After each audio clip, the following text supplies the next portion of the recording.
नमस्कार मित्रांनो, माझ्या मारुती काळदाते या यूट्यूब चॅनलमध्ये आपल्या सर्वांचं स्वागत। आज आपण पवित्र अशा तुळशीच्या या वनस्पतीविषयी काही जाणून घेणार आहोत। हिंदू धर्मातील पवित्र असं हे तुळशीची वनस्पती, जी प्रत्येक हिंदूच्या दारामध्ये किंवा मंदिरांमध्ये शुभ ठिकाणी लावलेल्या सर्वाधिक ऑक्सिजन देणाऱ्या वनस्पती किंवा जे वृक्ष आहेत त्यापैकी तुळस ही एक अशी वनस्पती आहे की जी सर्वाधिक ऑक्सिजन आपल्याला देत असते आणि आपल्याला ऑक्सिजनचं महत्त्व मागील काही वर्षापूर्वी म्हणजे कोरोनाच्या काळात चांगलंच समजलेलं आहे। तुळशीविषयी जाणून घेण्याचा प्रयत्न केला त्यावेळी काही ठिकाणी 5 ते 6 प्रकार सांगितले, तर काही ठिकाणी 15 ते 16 प्रकार किंवा जाती सांगितल्या गेल्या।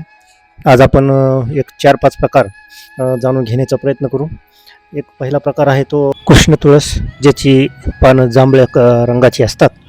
दुसरा प्रकार आहे राम तुळस, ज्याची पानं हिरव्या रंगाची असतात।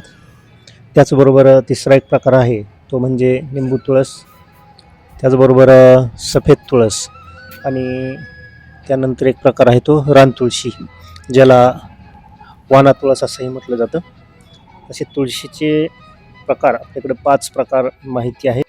तुळशीचे उपयोग काही आपण जाणून घेण्याचा प्रयत्न केला त्यावेळी असं समजलं की खाज असेल अशा ठिकाणी जर या तुळशीच्या पानांचा रस लावला तर ती खाज नष्ट होते। मायग्रेनवर पण परिणामकारक असं या तुळशीच्या पानांचा वापर केला जातो।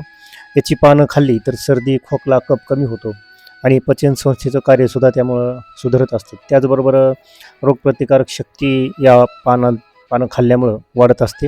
रक्तदाब आणि कोलेस्ट्रॉल हे सुद्धा नियंत्रणात ठेवण्यास तुळशीची पानं मदत करत असतात। त्वचा निरोगी राहते आणि तजेलदार दिसत असते। त्याचबरोबर केस गळतीसुद्धा या पानांचा रस खाल्ल्यामुळं किंवा पानं खाल्ल्यामुळं थांबत असते। तुळशीला पाणी घालणं हे पवित्र आणि शुभ असं मानलं जातं, त्यापासून फायदा मिळतो अशी लोकांची धारणा आहे। हृदय निरोगी आणि तणावमुक्त जीवन जगण्यासाठी आपण तुळशीचा पाला खाल्ला पाहिजे।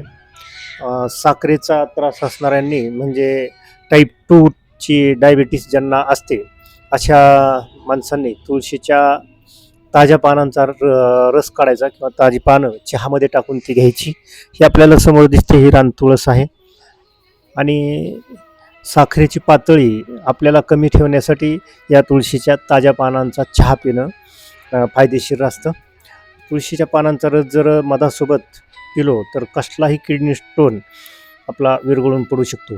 चेहऱ्यावर काही डाग किंवा वन पडलेले असतील तर त्याच्यावर सुद्धा हा रस लावला तर तेही त्वचेच्या रंगाचे होऊन जातात।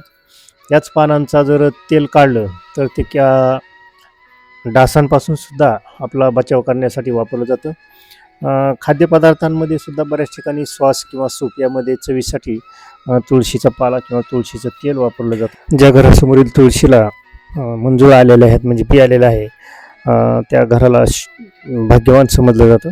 तुळशीबाबतची आपल्याकडे काय माहिती असल्यास आपण हे कमेंट बॉक्समध्ये सांगू शकता। नमस्कार।